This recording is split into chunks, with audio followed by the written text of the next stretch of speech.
मैं कुमुद श्रीवास्तव बीए प्रथम वर्ष की सभी छात्राओं का इस ऑनलाइन क्लासेस में स्वागत है। आज का हमारा विषय है उपन्यास की परिभाषा एवं स्वरूप, क्योंकि किसी भी उपन्यास के अध्ययन से पूर्व आपको उसका स्वरूप जानना आवश्यक है। आज उपन्यास साहित्य की अद्वितीय विधाओं में से एक है। यह विधा जनजीवन में जितनी लोकप्रिय रही है उतनी कोई दूसरी विधा नहीं है।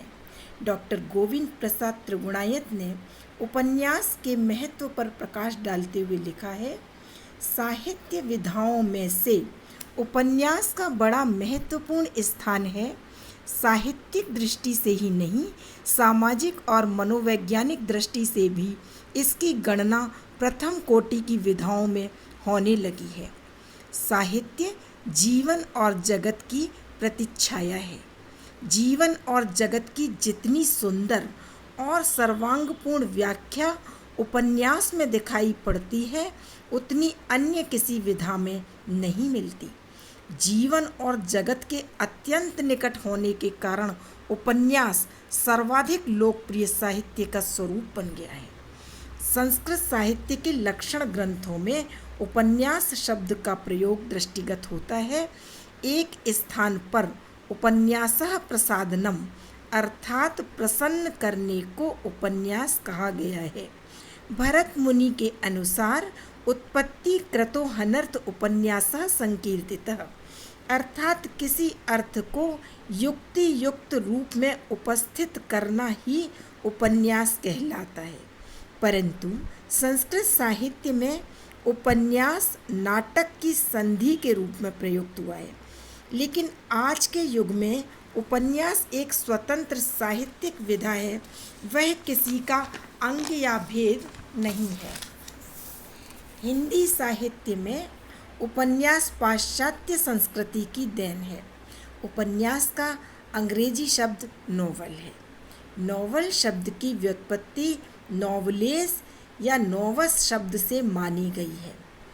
नोवेल का अर्थ नया, असाधारण या विचित्र है। जिस कहानी में नया, कल्पित या रोमांचकारी विवरण हो उसे नोवेल कहते हैं। हिंदी उपन्यास शब्द उप और न्यास इन दो शब्दों से मिलकर बना है। उप का अर्थ होता है निकट या समीप और न्यास का अर्थ है रखना या सामने रखना। इस प्रकार इसका अर्थ यह हुआ कि उपन्यास वह विधा है जिसमें उपन्यासकार पाठक के निकट अपने मन की विशेष बात रखना चाहता है। उपन्यास जैसी महत्वपूर्ण विधा के रूप में पाश्चात्य और भारतीय विद्वानों ने उपन्यास के स्वरूप के विषय में अलग अलग विचार प्रकट किए हैं।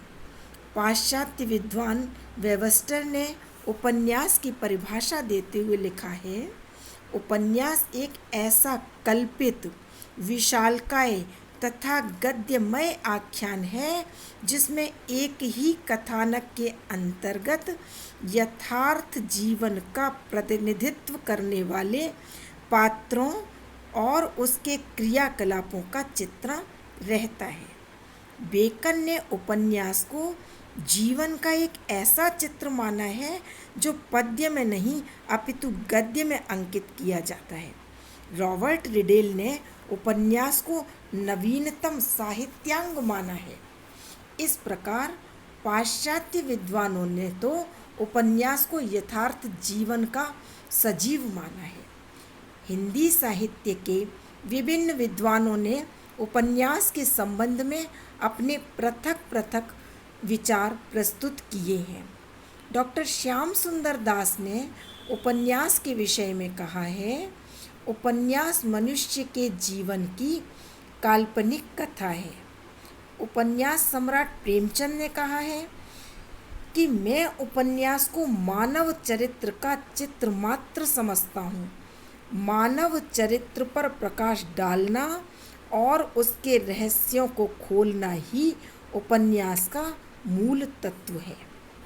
डॉक्टर गुलाब राय ने उपन्यास के विषय में अपने विचार व्यक्त करते हुए कहा है, उपन्यास कार्य कारण श्रृंखला में बंधा हुआ वह गद्य कथानक है जिसमें अपेक्षाकृत अधिक विस्तार के साथ वास्तविक जीवन का प्रतिनिधित्व करने वाले व्यक्तियों से संबंधित वास्तविक या काल्पनिक घटनाओं द्वारा मानव जीवन के सत्य का रसात्मक रूप है।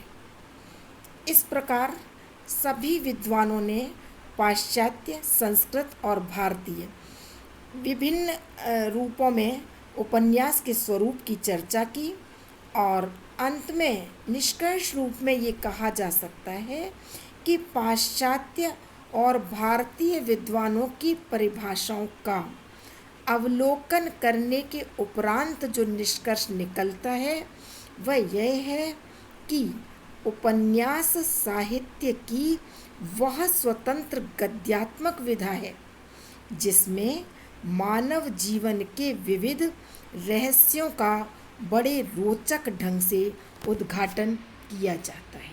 तो आज आपको उपन्यास का स्वरूप और परिभाषा तो स्पष्ट हो ही गई होगी और इसके बाद मैं आपको कल उपन्यास के तत्वों के विषय में परिचय कराऊंगी। धन्यवाद।